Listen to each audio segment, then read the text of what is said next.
ಈ ಸಮಯದಲ್ಲಿಯೂ ನಾವು ಈ ಆತ್ಮಿಕ ಬೆಳವಣಿಗೆ ಎಂಬಂಥ ಈ ಕಾರ್ಯಕ್ರಮದ ಮೂಲಕ ನಿಮ್ಮನ್ನು ಈ ರೀತಿಯಲ್ಲಿ ಭೇಟಿ ಮಾಡೋದಕ್ಕೆ ದೇವರು ಕೊಟ್ಟಂಥ ಕೃಪೆಗಾಗಿ ನಾನು ದೇವರಿಗೆ ಸ್ತೋತ್ರ ಸಲ್ಲಿಸುವನಾಗಿದ್ದೇನೆ. ಕಳೆದಂಥ ವಾರಗಳಲ್ಲಿ ನಾವು ಆತ್ಮಿಕ ಬೆಳವಣಿಗೆಗಿರ್ತಕ್ಕಂತಹ ತಡೆಗಳು ಏನು ಅನ್ನೋದನ್ನು ನಾವು ಧ್ಯಾನಿಸ್ತಾ ಬರ್ತಾ ಇದ್ವಿ. ಅದರಲ್ಲಿ ಒಂದು ತಡೆ ನಮ್ಮಲ್ಲಿರ್ತಕ್ಕಂತಹ ಅಶಿಸ್ತಾದಂತಹ ಜೀವನ ಅಥವಾ ಕ್ರಮವಿಲ್ಲದಂತಹ ಒಂದು ಜೀವನವೇ ಒಂದು ದೊಡ್ಡ ತಡೆಯಾಗಿದೆ ಎಂಬುದನ್ನು ನಾವು ನೋಡ್ತಾ ಬಂದ್ವಿ.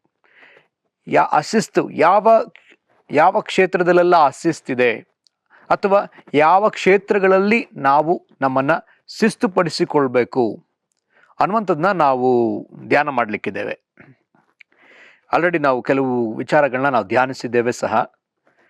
ನಾವು ಶಿಸ್ತುಪಡಿಸ್ಕೊಳ್ಬೇಕಾದಂಥ ವಿಷಯ ಯಾವುದರಿಂದೆಲ್ಲ ನಾವು ಶಿಸ್ತಾಗ್ತೀವಿ ಅಂತಂದರೆ, ನಾವು ಪ್ರಾರ್ಥನೆ ಮಾಡುವುದರ ಮೂಲಕವಾಗಿ, ಸತ್ಯವೇದವನ್ನು ನಾವು ಪಾರಾಯಣ ಮಾಡುವುದರ ಮೂಲಕ, ಧ್ಯಾನ ಮಾಡುವುದರ ಮೂಲಕ, ಅಥವಾ ಅದನ್ನು ಬಾಯ್ಪಾಠ ಮಾಡುವುದರ ಮೂಲಕ, ಅದರಂತೆ ನಡ್ಕೊಳ್ಳುವುದರ ಮೂಲಕ, ಮೂರನೇದಾಗಿ ಉಪವಾಸ ಪ್ರಾರ್ಥನೆಯಿಂದ, ನಾಲ್ಕನೇದಾಗಿ ಆರಾಧನೆ ಮೂಲಕ, ಐದನೆಯದಾಗಿ ನಾವು ನೋಡಿದ್ವಿ ಸೇವೆ ಮಾಡುವುದರ ಮೂಲಕ, ಸೇವೆ ಮನೋಭಾವನೆಯನ್ನು ಬೆಳೆಸ್ಕೊಂಡು ಅದರಲ್ಲಿ ನಾವು ತೊಡಗಿಸಿಕೊಳ್ಳುವುದರ ಮೂಲಕ ನಾವು ಶಿಸ್ತುಳ್ಳವರಾಗಿ, ನಾವು ಕ್ರಮವುಳ್ಳವರಾಗಿ ನಾವು ಮುಂದುವರಿಲಿಕ್ಕೆ ಸಾಧ್ಯ.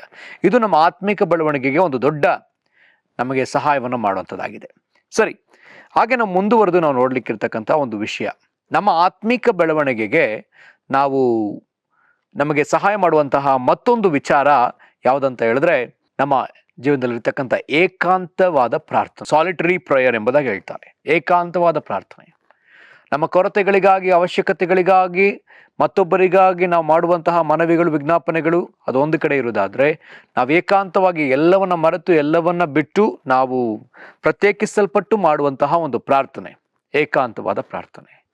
ಸತ್ಯವೇದದಲ್ಲಿ ನಾವು ನೋಡುವುದಾದರೆ ಅನೇಕರು ತಮ್ಮನ್ನು ತಾವು ಏಕಾಂತಪಡಿಸಿಕೊಂಡು ಅಥವಾ ತಮ್ಮನ್ನು ತಾವು ಅವರು ಪ್ರತ್ಯೇಕಿಸಿಕೊಂಡು ಪ್ರಾರ್ಥನೆ ಮಾಡ್ತಿದ್ದ ಸಂದರ್ಭದಲ್ಲಿ ದೇವರು ಅವರನ್ನು ಭೇಟಿ ಮಾಡಿ, ದೇವರವರಿಗೆ ಅವರನ್ನು ಶಿಸ್ತುಪಡಿಸಿ ತನ್ನ ಕಾರ್ಯಗಳನ್ನ ಅವರ ಮೂಲಕವಾಗಿ ಮಾಡುವುದನ್ನು ನಾವು ಕಾಣಲಿಕ್ಕೆ ಸಾಧ್ಯ. ಅದರಲ್ಲಿ ನಾವು ನೋಡೋದಾದ್ರೆ ಅನೇಕ ಪ್ರವಾದಿಗಳು, ಅದರಲ್ಲಿ ಮೊದಲನೇದಾಗಿ ನಾವು ನೋಡೋದಾದ್ರೆ ಮೋಶೆ, ಅದಾದ ನಂತರ ಎಲಿಯ, ಹಬಕ್ಕೂಕ್, ಇವ್ರು 3 ಜನ ಅಂತ ಹೇಳಕ್ಕಾಗಲ್ಲ, ಅನೇಕ ಪ್ರವಾದಿಗಳು ಕೂಡ ಎಲ್ಲ ಪ್ರವಾದಿಗಳು ಸಹ ಈ ರೀತಿಯಾಗಿ ತಮ್ಮನ್ನು ಪ್ರತ್ಯೇಕಪಡಿಸಿಕೊಂಡಾಗಲೇ ದೇವರು ಅವರ ಮೂಲಕವಾಗಿ ಹೊಸ ಕಾರ್ಯವನ್ನ ಮಾಡುವುದಕ್ಕೆ ಸಾಧ್ಯವಾಯಿತು ಮತ್ತು ಅವರು ಬಲವಾಗಿ ದೇವರಿಗಾಗಿ ಪ್ರಜ್ವಲಿಸಲಿಕ್ಕೆ ಸಾಧ್ಯವಾಯಿತು.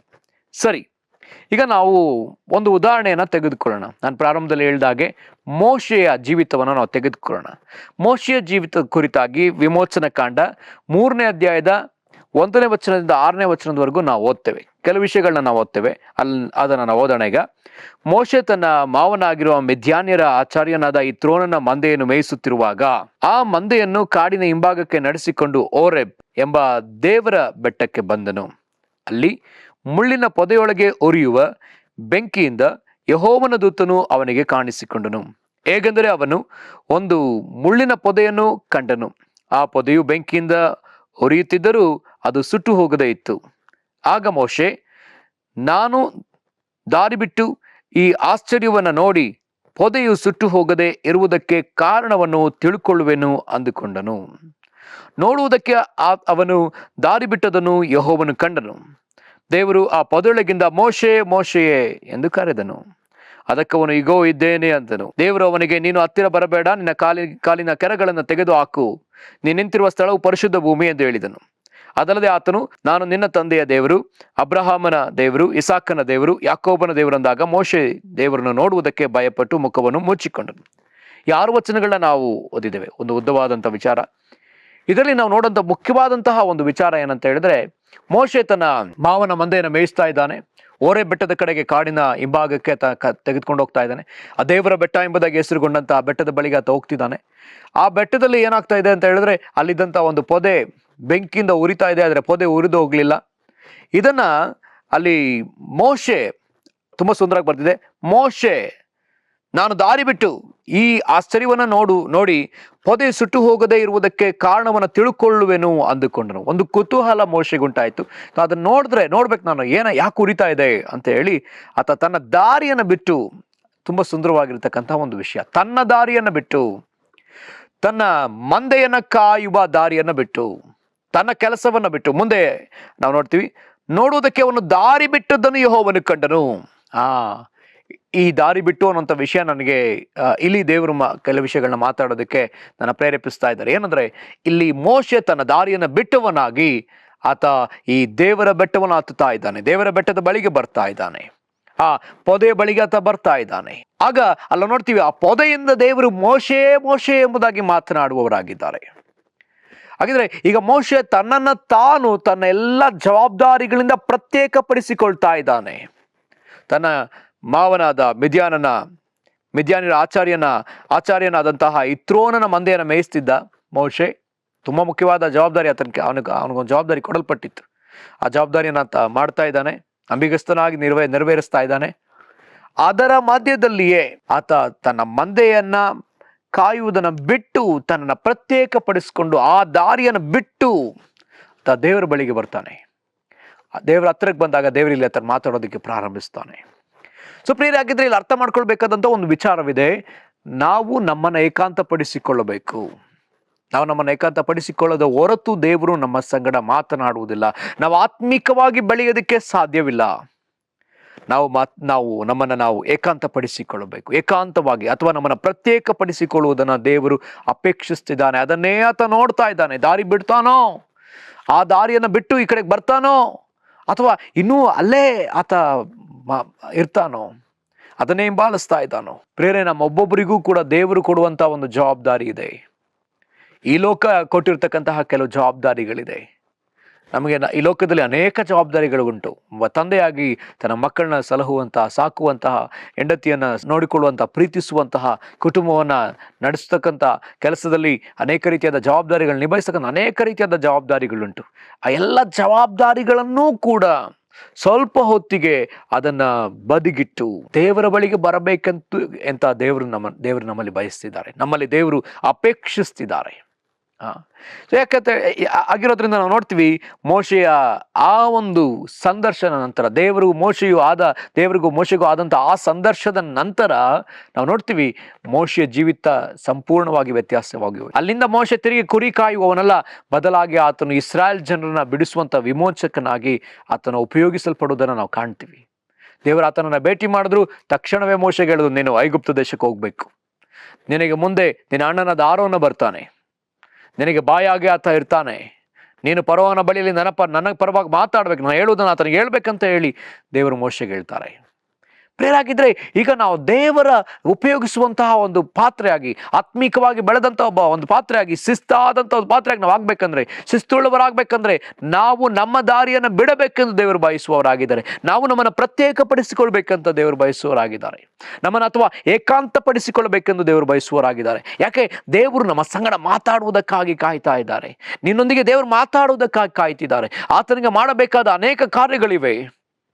ಅಯ್ಯೋ, ನನ್ನ ಜನರು ಬಾಧೆ ಪಡ್ತಿದ್ದಾರಲ್ಲ, ಅಯ್ಯೋ ನನ್ನ ಜನರು ಕಷ್ಟಪಡ್ತಿದ್ದಾರಲ್ಲ. ಅದೇ ವಿಮೋಚನಾ ಕಾಂಡ 3ನೇ ಅಧ್ಯಾಯವನ್ನು ನಾವು ತೆಗೆದುಕೊಳ್ಳುವುದಾದ್ರೆ ಅಲ್ಲಿ ಮೋಶೆಗೆ ದೇವರು ಹೇಳುವಂತ ಅನೇಕ ವಿಚಾರಗಳಿವೆ. ಆ ಸಂಗತಿಗಳನ್ನ ನಾವು ಓದೋಣ. ಈ ಸಮಯದಲ್ಲಿ ಮೋಶೆಗೆ ಹೇಳಿದಂತ ಅನೇಕ ವಿಚಾರಗಳು ಅಲ್ಲಿ ನಾವು ನೋಡೋಣ. 7ನೇ ವಚನ, ಆಗ ಯೆಹೋವನು ಐಗುಪ್ತ ದೇಶದಲ್ಲಿರುವ ನನ್ನ ಜನರ ದುರವಸ್ಥೆಯನ್ನು ನೋಡಿದ್ದೇನೆ. ಬಿಟ್ಟಿ ಮಾಡಿಸುವವರ ವಿಷಯದಲ್ಲಿ ಅವರು ಇಟ್ಟ ಮೊರೆಯು ನನಗೆ ಕೇಳಿಸಿತು. ಅವರ ದುಃಖವನ್ನೆಲ್ಲ ನಾನು ಬಲ್ಲೆನು.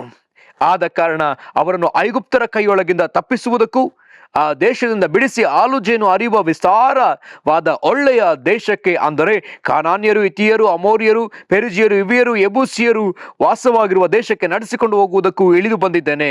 ಈಗ ಕೇಳು. ನೋಡಿ, ದೇವರು ಎಷ್ಟು ಸುಂದರವಾಗಿ ಹೇಳ್ತಿದ್ದಾರೆ. ಅವ್ರನ್ನ ಬಿಡಿಸುವುದಕ್ಕಾಗಿ ಅವರ ದುಃಖ ನನಗೆ ಕೇಳಿಸಿಯದೆ, ಅವರ ಮೊರೆ ನನಗೆ ಕೇಳಿಸಿಯದೆ. ಅಯ್ಯೋ, ನನ್ನ ಜನ ದುಃಖ ಪಡ್ತಿದ್ದಾರೆ, ಅಯ್ಯೋ ನನ್ನ ಜನ ಕಷ್ಟಪಡ್ತಿದ್ದಾರೆ. ಅವ್ರನ್ನ ಆಶೀರ್ವಾದಕರವಾದಂಥ ಕಾನಾನ್ ದೇಶಕ್ಕೆ ನಾನು ನಡೆಸಬೇಕು. ಮತ್ತೆ ಆ ಶತ್ರುಗಳ ಮೇಲೆ ನಾನು ಜಯ ಕೊಟ್ಟು ಅವರಿಗೆ ನಾನು ಅದನ್ನ ಶತ್ರುಗಳ ದೇಶವನ್ನು ಅವರಿಗೆ ಕೊಡ್ಬೇಕಂತ ಅಂದುಕೊಂಡಿದ್ದೇನೆ. 9ನೇ ವಚನ, ಈಗ ಕೇಳು, ಇಸ್ರಾಯೇಲ್ಯರ ಕೂಗು ನನಗೆ ಮುಟ್ಟಿತು. ಐಗುಪ್ತರು ಅವರಿಗೆ ಕೊಡುವ ಉಪದ್ರವವನ್ನು ನಾನು ನೋಡಿದ್ದೇನೆ. ಆದ್ದರಿಂದ ನನ್ನ ಜನರಾಗಿರುವ ಇಸ್ರಾಯೇಲ್ಯರನ್ನು ಐಗುಪ್ತ ದೇಶದಿಂದ ಹೊರಗೆ ಬರಮಾಡುವುದಕ್ಕೆ ನಿನ್ನನ್ನು ಫರೋಹನ ಬಳಿಗೆ ಕಳಿಸುತ್ತೇನೆ. ಬಾ, ನಿನ್ನ ಫರೋಹನ ಬಳಿ ಕರ್ಕೊಂಡು ಹೋಗ್ಲಿಕ್ಕಿದ್ದೀನಿ, ಬಾ ಅಂತ ಹೇಳಿ ಇಲ್ಲಿ ದೇವರು ಹೇಳೋದನ್ನ ನಾವು ಕಾಣಲಿಕ್ಕೆ ಸಾಧ್ಯ ಪ್ರಿಯರೇ.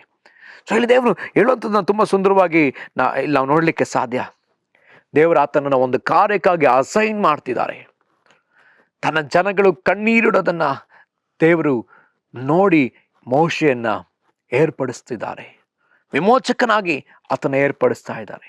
ಅಯ್ಯೋ ಪ್ರಿಯರೇ, ಈ ದಿವಸವೂ ಕೂಡ ದೇವರಿಗೆ ಎಷ್ಟೋ ಜನ ಕಣ್ಣೀರಿಡುವ ಜನ, ಮೊರೆ ಇಡುವ ಜನ ಆತನಿಗೆ ಮೊರೆ ಕೇಳಿಸಿ ಅದೇ ಆ ಜನ ಬಾಧೆ ಪಡುವುದನ್ನ ಆತನು ನೋಡಿದ್ದಾನೆ. ಆತನು ಕಾಯ್ತಾ ಇದ್ದಾನೆ. ನನ್ನ ಜನರಿಗಾಗಿ ಹೋಗಿ ಮಾತನಾಡುವವರು ಯಾರಿದ್ದಾರೆ, ನನ್ನ ಜನರಿಗಾಗಿ ಹೋಗಿ ಆ ಬಿಡುಗಡೆ ಕೊಡುವವರು ಯಾರಿದ್ದಾರೆ, ಬಿಡುಗಡೆ ನಡೆಸುವವರು ಯಾರಿದ್ದಾರೆ ಎಂಬುದಾಗಿ ಕರ್ತನು ಈಗಲೂ ಕೂಡ ಆತ ಕಾಯುವ ಆತನಾಗಿದ್ದಾನೆ. ಹಾಗಿದ್ರೆ ನಮ್ಮನ್ನ ಈ ವಿಷಯಕ್ಕೆ ಶಿಸ್ತುಪಡಿಸಿಕೊಳ್ಳಬೇಕಾದ್ರೆ ನಾವು ಏಕಾಂತತೆಯಲ್ಲಿ ಇದ್ದು ಪ್ರಾರ್ಥಿಸುವುದು ಅತಿ ಮುಖ್ಯ. ಇನ್ನು ಕೆಲವು ಉದಾಹರಣೆಗಳನ್ನ ನಾವು ನೋಡಿ ಪ್ರಾರ್ಥಿಸಲಿಕ್ಕಿದ್ದೇವೆ. ಇನ್ನೊಂದು ಉದಾಹರಣೆ ನಾವು ಸತ್ಯವೇದದಲ್ಲಿ ನೋಡುವಾಗ ಹಬಕ್ಕೂಕನ ಪ್ರವಾದನೆ ಗ್ರಂಥ 2ನೇ ಅಧ್ಯಾಯ 1ನೇ ವಚನದಿಂದ 3ನೇ ವಚನದವರೆಗೂ ಈಗ ಅಲ್ಲಿ ನಾವು ಓದಿಕೊಳ್ಳೋಣ. ನನ್ನ ಕೋಬರದಲ್ಲಿ ನಿಂತುಕೊಳ್ಳುವೆನು, ಬುರುಜಿನ ಮೇಲೆ ನೆಲೆಯಾಗಿರುವೆನು. ಯೆಹೋವನು ನನಗೆ ಏನು ಹೇಳುವನೋ, ನನ್ನ ಆಕ್ಷೇಪಣೆಯನ್ನು ನಿವಾರಿಸಿಕೊಳ್ಳಲು ಯಾವ ಉತ್ತರ ಕೊಡಬೇಕು ಎಂದು ಎದುರು ನೋಡುವೆನು ಅಂದುಕೊಂಡೆನು. ಆಗ ಯೆಹೋವನು ನನಗೆ ಈ ಉತ್ತರವನ್ನು ದಯಪಾಲಿಸಿದನು. ನಿನಗಾದ ದರ್ಶನವನ್ನ ಬರೆ, ಓದುವವರು ಶೀಘ್ರವಾಗಿ ಓದುವಂತೆ ಅಲಿಗೆಗಳ ಮೇಲೆ ಅದನ್ನು ಕೆತ್ತು. ಅದು ಕ್ಲುಪ್ತ ಕಾಲದಲ್ಲಿ ನೆರವೇರತಕ್ಕದ್ದು, ಆದರೆ ಪರಿಣಾಮಕ್ಕೆ ತ್ವರೆ ಪಡುತ್ತದೆ. ಮೋಸ ಮಾಡದು, ತಡವಾದರೂ ಅದಕ್ಕೆ ಕಾದಿರು, ಅದು ಬಂದೇ ಬರುವುದು, ತಾಮಸವಾಗದು ಎಂಬುದಾಗಿ ಹಬಕ್ಕೂಕ 2ನೇ ಅಧ್ಯಾಯದ 1ನೇ ವಚನದಿಂದ 3ನೇ ವಚನದವರೆಗೂ ನಾವು ನೋಡ್ಲಿಕ್ಕೆ ಸಾಧ್ಯ. ನಾನು ನನ್ನ ಕೋಬರದಲ್ಲಿ ನಿಂತುಕೊಳ್ಳುವೆನು, ಬುರುಜನ ಮೇಲೆ ನೆಲೆಯಾಗಿರುವೆನು. ಇಲ್ಲಿ ಹಬಕ್ಕೂಕ ಬಂದು ಆತ ಪ್ರಾರ್ಥಿಸುವಾಗ ತುಂಬಾ ಸುಂದರವಾಗಿ ಈ ತರ ಹೇಳ್ತಿದ್ದೆ. ನಾನು ಇಂಗ್ಲಿಷಲ್ಲಿ ತುಂಬಾ ಚೆನ್ನಾಗಿದೆ. I will stand my watch and place myself on the fortifications. ಕನ್ನಡದಲ್ಲಿ ತುಂಬಾ ಚೆನ್ನಾಗಿದೆ. ಬುರುಜಿನ ಮೇಲೆ ನಾನು ನಿಂತುಕೊಂಡು ನನ್ನ ಕೋಬರದಲ್ಲಿ ನಾನು ಕಾಯುವವನಾಗಿದ್ದೇನೆ. ನಿಂತು ನಾನು ಕಾಯ್ತೇನೆ. I will wait. ಆತನಿಗಾಗಿ ಕಾಯ್ತೇನೆ. ಆತ ನನಗೇನು ಹೇಳಲಿಕ್ಕಿದ್ದಾನೋ. ಜನಗಳು ನನ್ನ ವಿರುದ್ಧವಾಗಿ ನನ್ನ ಮೇಲೆ ಅವರು ಕೆಲವು ಆಕ್ಷೇಪಣೆಗಳನ್ನ, ನನ್ನನ್ನು ದಂಡಿಸ್ಬೇಕಂತ ಹೇಳಿ, ನನ್ನ ಕಾರ್ಯಗಳನ್ನ ಆಕ್ಷೇಪಣೆ ಮಾಡ್ಬೇಕಂತ ಹೇಳಿ ಇರುವಾಗ ನಾನು ಅವ್ರಿಗೆ ಯಾವ ಉತ್ತರವನ್ನು ಕೊಡಬೇಕು, ದೇವ್ರು ನನಗೇನು ಮಾತಾಡ್ತಾರೋ ಎಂತ ಹೇಳಿದ ದೇವ್ರ ಹತ್ರ ನಾನು ಕಾಯ್ತಾ ಇದ್ದೇನೆ, ಎದುರು ನೋಡ್ತಾ ಇದ್ದೇನೆ. ಆ ಥರ ಎದುರು ನೋಡ್ತಿದ್ದಂತ ಅದೇ ಸಂದರ್ಭದಲ್ಲಿ ಮುಂದಿನ ವಚನ ಈಗ ಹೇಳ್ತದೆ, ಆಗ ಯೆಹೋವನು ಈ ಉತ್ತರವನ್ನು ದಯಪಾಲಿಸಿದನು. ದೇವರ ಆತನ ಸಂಗಡ ಮಾತಾಡುವುದಕ್ಕೆ ಪ್ರಾರಂಭಿಸಿದ್ರು.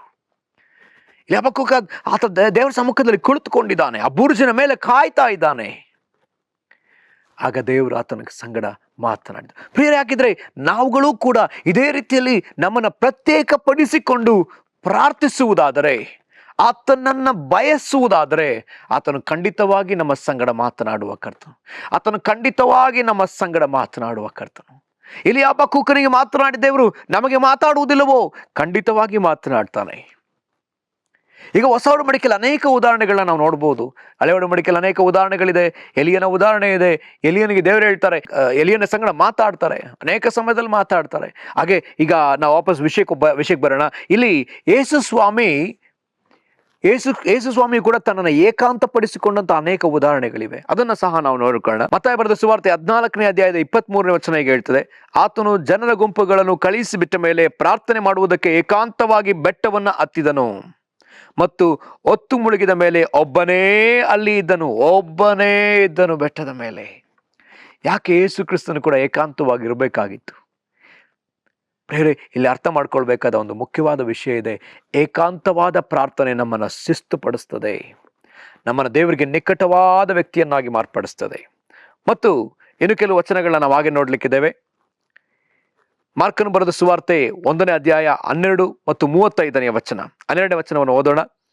ಮುಂಜಾನೆ ಇನ್ನು ಮೊಬ್ಬಿರುವಾಗ ಆತನು ಎದ್ದು ಹೊರಟು ಅಡವಿಯ ಸ್ಥಳಕ್ಕೆ ಹೋಗಿ ದೇವರನ್ನು ಪ್ರಾರ್ಥಿಸುತ್ತಿದ್ದನು. ಹಾಗೆಯೇ ಮಾರ್ಕನು ಬರೆದ ಸುವಾರ್ತೆ 1:12, ಕೂಡಲೇ ಯೇಸು ದೇವರಾತ್ಮ ಪ್ರೇರಿತನಾಗಿ ಅಡವಿಗೆ ಹೋದನು. 35ನೇ ವಚನ, ಮುಂಜಾನೆ ಇನ್ನು ಮೊಬ್ಬಿರುವಾಗ ಆತನು ಎದ್ದು ಹೊರಟು ಅಡವಿಯ ಸ್ಥಳಕ್ಕೆ ಹೋಗಿ ದೇವರನ್ನು ಪ್ರಾರ್ಥಿಸುತ್ತಿದ್ದನು. ಇಲ್ಲಿ ನೋಡ್ತಾ ಇದ್ದೀವಿ, ಆತ ದೇವರಾತ್ಮ ಪ್ರೇರಿತನಾಗಿ ಹೋದ 12ನೇ ವಚನದಲ್ಲಿ. 35ನೇ ವಚನದಲ್ಲಿ ನಾವು ನೋಡ್ತೀವಿ, ತಿರುಗಿ ಆತ ಪ್ರತಿ ದಿವಸ ಮೊಬ್ಬಿರುವಾಗಲೇ ಆತನು ಅಡವಿಯಲ್ಲಿ ಹೋಗಿ ಪ್ರಾರ್ಥಿಸ್ತಾ ಇದ್ದ. ಏಕಾಂತವಾಗಿ ದೇವರ ಬಳಿಯಲ್ಲಿ ಕಾಯ್ತಾ ಇದ್ದ, ಏಕಾಂತವಾಗಿ. ಸೊ ಪ್ರಿಯರೇ, ಹಾಗಿದ್ರೆ ಈ ಏಕಾಂತತೆಯ ಪ್ರಾರ್ಥನೆ ನಮ್ಮ ಜೀವನವನ್ನು ಶಿಸ್ತುಪಡಿಸ್ತದೆ. ನಾವು ಹೇಗೆ ನಡ್ಕೊಳ್ಬೇಕು, ನಾವು ನೋಡಿದ್ವಲ್ಲ, ಹಬಕ್ಕೂಕ್ ಏನು ಉತ್ತರ ಕೊಡ್ಬೇಕಂತ ಗೊತ್ತಿಲ್ಲ ಆತನಿಗೆ. ದೇವ್ರ ಆತನಿಗೆ ಬಂದು ಆತನಿಗೆ, ನೀನು ಹಲಿಗೆಯನ್ನು ತೆಗೆ, ಬರೇ, ನಾನು ಹೇಳೋದನ್ನೆಲ್ಲ ಬರೀ ಅಂತ ಹೇಳ್ತಿದ್ದಾರೆ. ನಾನು ಹೇಳೋದನ್ನೆಲ್ಲ ಬರೀ, ದರ್ಶನ ಖಂಡಿತವಾಗಿ ನೆರವೇರಲಿಕ್ಕಿದೆ ಎಂಬುದಾಗಿ ದೇವರು ಆತನ ಸಂಗಡ ಮಾತಾಡುವುದನ್ನು ನಾವು ಕಾಣಲಿಕ್ಕೆ ಸಾಧ್ಯ. ಯೇಸು ಕ್ರಿಸ್ತನು ಕೂಡ ಈ ಲೋಕದಲ್ಲಿದ್ದಾಗ ಆತ ಹೇಳ್ತಾನೆ, ನಾನು ತಂದೆ ಮಾಡುವುದನ್ನು ನೋಡಿ ಮಾಡ್ತೇನೆ, ತಂದೆ ಹೇಳುವುದನ್ನು ಕೇಳಿ ನಾನು ಮಾತನಾಡ್ತೇನೆ ಎಂಬುದಾಗಿ.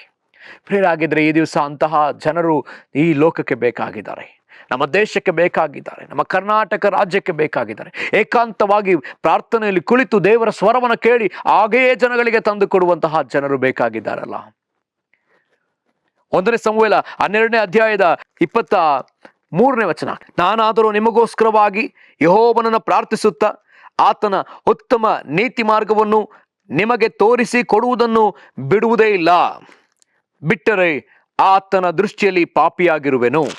ಹಾಗಿದ್ರೆ ಪ್ರಿಯ, ನಾವು ಏಕಾಂತತೆಯಲ್ಲಿ ದೇವರ ಸಮ್ಮುಖದಲ್ಲಿ ಕಾದಿದ್ದು ಪ್ರಾರ್ಥಿಸಿ ನಾವು ಆತನಿಂದ ಮಾತುಗಳನ್ನು ಹೊಂದಿಕೊಂಡು ಇತರ ಜನಗಳಿಗೆ ಹೇಳದ ಹೊರತು ನಾವು ದೇವರ ಮುಂದೆ ಪಾಪಿಗಳಾಗಿದ್ದೇವೆ. ಈ ದಿವಸ ಸಂದೇಶಗಳು ಎಲ್ಲಿಂದ ಬರ್ತಾ ಇದೆ? ಸಂದೇಶಗಳು ನಾವು ಎಲ್ಲಿಂದ ತೆಗೆದುಕೊಳ್ತಾ ಇದ್ದೇವೆ? ಇವತ್ತು AI ಸಂದೇಶವನ್ನು ಸಿದ್ಧಪಡಿಸಿ ಕೊಡುತ್ತಿದೆಯೋ, ChatGPT ಸಂದೇಶವನ್ನು ಸಿದ್ಧಪಡಿಸಿ ಕೊಡ್ತಿದೆಯೋ, ಅಥವಾ ಒಂದು ರೋಬೋಟ್ ಸಂದೇಶವನ್ನು ಕೊಡುವಂತಹ ಸಂದರ್ಭ ಬಂದ್ಬಿಟ್ಟಿದೆ. ಆದರೆ ದೇವರು ಹೇಳ್ತಿದ್ದಾನೆ, ನಾವು ಆತನೊಂದಿಗೆ ಐಕ್ಯತೆಯಲ್ಲಿ ಇದ್ದು ಏಕಾಂತತೆಯಲ್ಲಿ ಇದ್ದು ನಾವು ಪ್ರಾರ್ಥಿಸಬೇಕೆಂದು ಆತನು ಬಯಸುವವನಾಗಿದ್ದಾನೆ. ಪ್ರಾರ್ಥಿಸಿ ಆತನಿಂದ ನಾವು ವಾಕ್ಯಗಳನ್ನ ಕೇಳಿ ಪಡ್ಕೊಂಡು ನಾವು ಮಾತನಾಡಬೇಕಂತ ಆತನು ಬಯಸುವವನಾಗಿದ್ದಾನೆ. ನಾವು ಏಕಾಂತತೆಯಲ್ಲಿ ಬಂದು ಪ್ರಾರ್ಥಿಸಲೇಬೇಕು. ಇನ್ನು ಅನೇಕ ಉದಾಹರಣೆಗಳಿವೆ, ಅನೇಕ ಉದಾಹರಣೆ. ಲೂಕ 5ನೇ ಅಧ್ಯಾಯ 16ನೇ ವಚನ ನೋಡ್ತೀವಿ, ಆತ ಅರಣ್ಯ ಪ್ರದೇಶಗಳಿಗೆ ಹೋಗಿ ದೇವರನ್ನ ಪ್ರಾರ್ಥಿಸ್ತಾ ಇದ್ದ.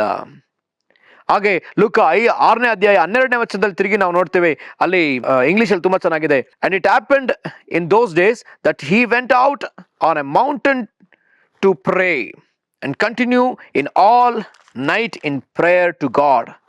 ಸಂಪೂರ್ಣ ರಾತ್ರಿ ಆತ ಪ್ರಾರ್ಥನೆಯಲ್ಲೇ ಕಳೆದನು ಎಂಬುದಾಗಿ ಕೂಡ ಬರೆಯಲ್ಪಟ್ಟಿದೆ. ಹಾಗಿದ್ರೆ ಪ್ರೇಯರ್, ನಾವು ಏಕಾಂತವಾಗಿ ಪ್ರಾರ್ಥಿಸಬೇಕಾದದ್ದು ಅವಶ್ಯಕ. ಯೇಸು ಕ್ರಿಸ್ತನು ಕೂಡ ಆತ ಪ್ರಾರ್ಥಿಸುವುದು ಮಾತ್ರ ಅಲ್ಲದೆ, ಮತ್ತಾಯ ಬರೆದ ಸುವಾರ್ತೆ 6ನೇ ಅಧ್ಯಾಯ 6ನೇ ವಚನದಲ್ಲಿ ಆತ ನಮಗೂ ಕೂಡ ತನ್ನ ಶಿಷ್ಯರಿಗೂ ಕೂಡ ಈ ರೀತಿಯಲ್ಲಿ ಬೋಧಿಸ್ತಾನೆ. ಪ್ರಾರ್ಥನೆ ಮಾಡಬೇಕಾದರೆ ನೀನು ಏಕಾಂತವಾದ ಕೋಣೆಯೊಳಗೆ ಹೋಗಿ ಪ್ರಾರ್ಥಿಸು, ಬಾಗಿಲನ್ನ ಮುಚ್ಕೊಂಡು ಪ್ರಾರ್ಥಿಸು ಎಂಬುದಾಗಿ ಯೇಸುಸ್ವಾಮಿ ಹೇಳೋದನ್ನು ನೋಡ್ತೀವಿ. ಆ ರೀತಿಯಲ್ಲಿ ಪ್ರಾರ್ಥಿಸುವುದಾದ್ರೆ ಮಾತ್ರ ಅಂತರಂಗದಲ್ಲಿ ನಡೆಯುವುದನ್ನ ನೋಡುವ ದಿನ ತಂದೆಯು ಪ್ರತಿಫಲ ಕೊಡ್ತಾನೆ ಎಂಬುದಾಗಿ ಬರೆಯಲ್ಪಟ್ಟಿದೆ. ಹಾಗಿದ್ರೆ ಏಕಾಂತವಾಗಿ ನಾವು ಪ್ರಾರ್ಥಿಸುವಂಥದ್ದು, ನಮ್ಮನ್ನ ಸಪರೇಟ್ ಮಾಡಿ ನಮ್ಮನ್ನು ಪ್ರತ್ಯೇಕಪಡಿಸಿಕೊಂಡು ಪ್ರಾರ್ಥಿಸುವಂಥದ್ದು ಅವಶ್ಯಕ. ಮತ್ತೆ ಯೇಸುಸ್ವಾಮಿ ಶಿಷ್ಯರಿಗೆ ಹೇಳ್ತಾರೆ, ನೀವು ಸ್ವಲ್ಪ ಹೊತ್ತು ದಣಿವಾರಿಸ್ಕೊಳ್ರಿ. ಅಲ್ಲಿ ಮಾರ್ಕನು ಬರೆದ ಸುವಾರ್ತೆ 6ನೇ ಅಧ್ಯಾಯ 31ನೇ ವಚನದಲ್ಲಿ ನಾವು ನೋಡ್ತೀವಿ, ನೀವು ಮಾತ್ರ ವಿಂಗಡವಾಗಿ ಅಡವಿಗೆ ಬಂದು ಸ್ವಲ್ಪ ದಣಿವಾರಿಸಿಕೊಳ್ಳ್ರಿ ಎಂದು ಹೇಳಿದನು. ಯಾಕಂದ್ರೆ ಬಹಳ ಮಂದಿ ಬರುತ್ತಾ ಹೋಗುತ್ತಾ ಇದ್ದುದರಿಂದ ಅವರಿಗೆ ಊಟ ಮಾಡುವುದಕ್ಕೂ ಅವಕಾಶ ಸಿಕ್ಕಲಿಲ್ಲ. ಊಟ ಮಾಡೋಕ್ಕೂ ಕೂಡ ಅವ್ರಿಗೆ ಟೈಮ್ ಇಲ್ಲ. ಫಿಸಿಕಲಿ ತುಂಬಾ ಬ್ಯುಸಿ ಆಗಿ ಹೋಗಿದ್ದಾರೆ. ಈ ದಿವಸ ಇದೇ ಪರಿಸ್ಥಿತಿ ಸಭೆಯೊಳಗೆ ಕಾಣಿಸ್ತಾ ಇದೆ. ಯಾಕಂದ್ರೆ ನಾವು ಅನೇಕ ನಮ್ಮ ಸುತ್ತಲೂ ಕೂಡ ನಾವೇನ್ ಮಾಡ್ತಿದ್ವಿ, ತುಂಬಾ ನಾವು ನೋಡ್ತಾ ಇದೀವಿ, ವಿಜುವಲ್ ಆಗಿ ಆಡಿಬಲ್ ಆಗಿ ನಾವು ತುಂಬಾ ವಿಚಾರಗಳನ್ನ ನೋಡ್ತಾ ಇದೀವಿ, ಕೇಳ್ತಾ ಇದೀವಿ. ತುಂಬಾ ಕಾನ್ಸ್ಟೆಂಟ್ ಆದ ಸೌಂಡ್ ನಮ್ಮ ಕಿವಿಗಳಿಗೆ ಬೀಳ್ತಾನೆ ಇದೆ.